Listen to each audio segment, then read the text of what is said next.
University of Brighton के हवाले से ये आज की वीडियो है। इसमें जो कोर्सेज ऑफर कर रहे हैं, क्या एलिजिबिलिटी क्राइटेरिया है, कैसी यूनिवर्सिटी है, लोकेशन क्या है और रिफंड पॉलिसी क्या है इसकी, जो है वो ट्यूशन फी क्या है, स्कॉलरशिप्स क्या ऑफर कर रहे हैं, ये सारी चीज़ें जो है वो आज की इस वीडियो में डिस्कस करेंगे। तो सबसे पहले अगर हम ये देखें तो यूनिवर्सिटी ऑफ ब्राइटन की ओवरऑल क्रेडिबिलिटी की बात करें तो अच्छी यूनिवर्सिटी है। आप अगर ओवरऑल सारी यूनिवर्सिटीज़ की जो है वो रैंकिंग्स देखेंगे, आप उनकी जो है वो एक्सीलेंसी देखेंगे, आप उनके जो है वो नेशनल रैंकिंग्स की तरफ जाएँगे, मुख्तलिफ सर्वेज़ की तरफ जाएँगे, तो हर यूनिवर्सिटी कहीं न कहीं आपको ज़रूर मिलेगी। तो क्योंकि सर्वेज़ इतने ज़्यादा हैं, तो हम जनरल बात करते हैं कि यूनिवर्सिटी ठीक है, रिक्रूटमेंट कर रही है, पाकिस्तान से कर रही है और अभी तक इसका कोई बड़ा मेजर इश्यू सामने नहीं आया, जिस तरह से ग्लासगो कैलेडोनियन यूनिवर्सिटी का इश्यू सामने आया था या बीपीपी यूनिवर्सिटी का आया है, चेस्टर का आया है। इस तरह की कोई बड़ी गेम जो है स्टिल बंद है, इस हवाले से नहीं है। तो हम इसको ओवरऑल अच्छी यूनिवर्सिटी समझते हैं। अब इसमें कोर्सेज़ कौन-कौन से ऑफर हो रहे हैं? नो डाउट बिज़नेस मैनेजमेंट के सारे कोर्सेज़ इनके पास हैं। अच्छा, इनके पास टॉप अप भी है, बट ये है कि थोड़ी उसकी रिक्वायरमेंट्स डिफरेंट हैं, लैंग्वेज टेस्ट के हवाले से खास तौर से जब आप पाकिस्तान से अप्लाई कर रहे हैं। इसके अलावा इनके पास कंप्यूटिंग एंड आईटी के हैं, हेल्थ रिलेटेड कोर्सेज़ हैं, नर्सिंग के जो है वो कोर्सेज़ हैं। बाकी इनके पास इंजीनियरिंग एंड टेक्नोलॉजी के हैं। बाकी अगर बात करें एजुकेशन है, मीडिया एंड कम्युनिकेशन है, आर्ट्स के कोर्सेज़ हैं, तो लॉ है, मैक्सिमम सारे कोर्सेज़ जो बाकी यूनिवर्सिटीज़ के पास होते हैं वो इनके पास भी मौजूद हैं। हम इनकी एलिजिबिलिटी क्राइटेरिया की बात करें तो अगर आप पोस्ट ग्रेड में स्टूडेंट पोटेंशियल स्टूडेंट हैं तो आपका जो प्रीवियस क्वालिफिकेशन है उसमें 2+2 रिकमेंड करते हैं कि अगर आप उनकी असेसमेंट में पूरा करते हैं तो शायद वो एक्सेप्ट कर लें। उसमें 55% से स्कोर ज्यादा होना चाहिए। आइडियली वो ये कहते हैं 60% हो, बट जो बैचलर्स है आपके पास 4 इयर्स का, उसमें अगर आपके 55% मार्क्स हैं, आपका 2.5 जो है वो सीजीपीए है, तो आप इसके लिए क्वालिफाई करते हैं मिनिमम एकेडमिक रिक्वायरमेंट्स के हवाले से। इसके साथ-साथ आपका अगर अंडरग्रेड में जाना चाहते हैं तो डायरेक्ट इंटर के बाद अंडरग्रेड में एंट्री मुश्किल है, फाउंडेशन करना पड़ता है।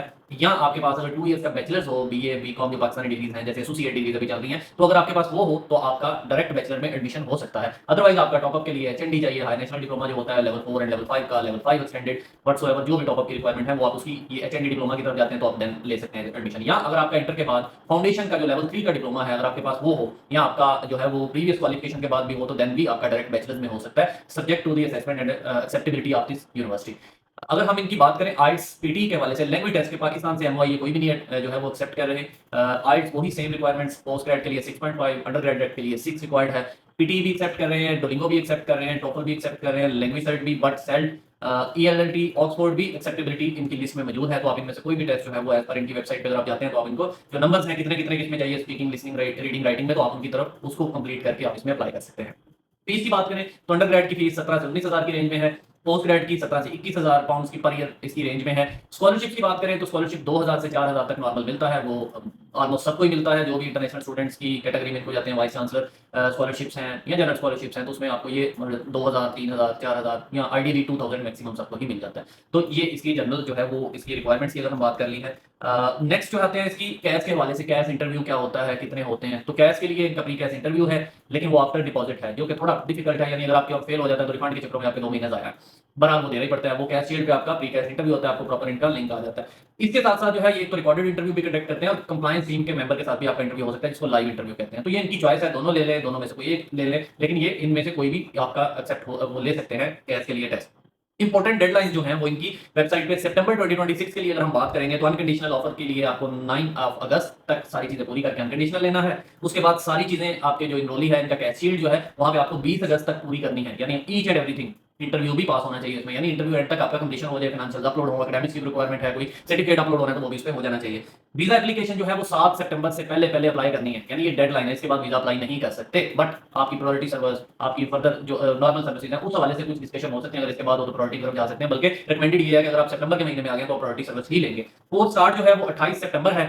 लास्ट एनरोलमेंट वो आपके कैश पे लिखी आती है या यूनिवर्सिटी बाद में क्लियर करती है, उसमें 1 to 2 वीक्स का टाइम हो सकता है। हर एक यूनिवर्सिटी का एक अपना डिफरेंट तरीकाकार है। तो ये इसकी की जो इंपॉर्टेंट डेडलाइंस आप इनको कहने जिनको अपने ज़हन में रखना है अगर आप सितंबर के लिए जा रहे हैं। डिपॉजिट की बात करें तो ऑफिशियली 5,000 है, बट पाकिस्तान से डिपॉजिट ज्यादा के साथ ले रहे हैं। जैसे पाकिस्तानी टीम जो है इनकी ब्राइटन की, तो वो रिकमेंड कर रही है 6,500 दें, 8,000 दें, डिपेंड करता है। अब आपने देखना है कि आपका एजेंट या आपके साथ जो टीम है वो इसमें क्या रिकमेंडेशन दे रहे हैं, तो आप उसके हिसाब से अपना डिपॉजिट पे कर सकते हैं। ऑफिशियली अगर आप इनकी वेबसाइट पे जाएंगे तो 5,000 है। रिफंड पॉलिसी जो मोस्ट इंपॉर्टेंट है वो उसकी तरफ अगर आए तो रिफंड पॉलिसी में उन्होंने ये लिखा हुआ है कि 1,500 पाउंड ये माइनस करेंगे in case of visa refusal. लेकिन उसमें एक कंडीशन ऐड की गई है कि आपका एडमिनिस्ट्रेटिव रिव्यू सक्सेसफुल होना चाहिए। फॉर एग्जांपल आपने वीजा अप्लाई किया, इंटरव्यू आया और आपका फेल हो गया, तो आप अगर डायरेक्ट रिफंड के लिए जाते हैं वो कहते हैं भाई कोई रिफंड नहीं क्योंकि आपकी गलती की वजह से रिफ्यूज हुआ। तो अब आपको क्या करना है, एडमिनिस्ट्रेटिव रिव्यू फाइल करना है। और एडमिनिस्ट्रेटिव रिव्यू अगर आपका ओवर यानी सक्सेसफुल हो जाता है, वीजा डिसीजन ओवरटर्न हो जाता है, तो देन आप 1,500 पाउंड की डिडक्शन के साथ बाकी फीस इनसे वापस लेंगे। 1,500 फिर भी कटेंगे ही कटेंगे। तो ये एक चीज थोड़ी सी जरा ध्यान में रखिएगा। दूसरा, वीजा डिले अगर हो गया, वीजा अप्लाई किया डिले हो गया तो फिर क्या होगा, तब भी 1,500 पाउंड ये डिडक्ट कर लेंगे, गलती चाहे आपकी नहीं भी है। बट ओवरऑल रिफंड भी फॉरफिट कर सकते हैं। आपको ये साबित करना है कि जिस दिन आपका कैश इशू हुआ, आपने very next day visa file किया या नहीं किया। अगर आपने 1 वीक का डिले किया, 5 दिन बाद अप्लाई किया और कोई सॉलिड रीज़न नहीं थी, तो आपका जो रिफंड है, वहाँ पे फिर डाउट्स क्रिएट होंगे। माइट भी वो वापस ना करें या उसके लिए आपको स्पेशल सर्कमस्टेंसेस के लिए सेपरेट कमेटी को रेफर करें। यानी आप थोड़ा-सा ये देखिएगा, हर यूनिवर्सिटी जो है ना, वो आपके रिफंड के साथ खेल रही है। अब यार जिससे अप्लाई करना है एडमिनिस्ट्रेटिव रिव्यू, वो बेचारा साल लगेगा करेगा, साल उनके पास पैसे आपके सेफ रहेंगे।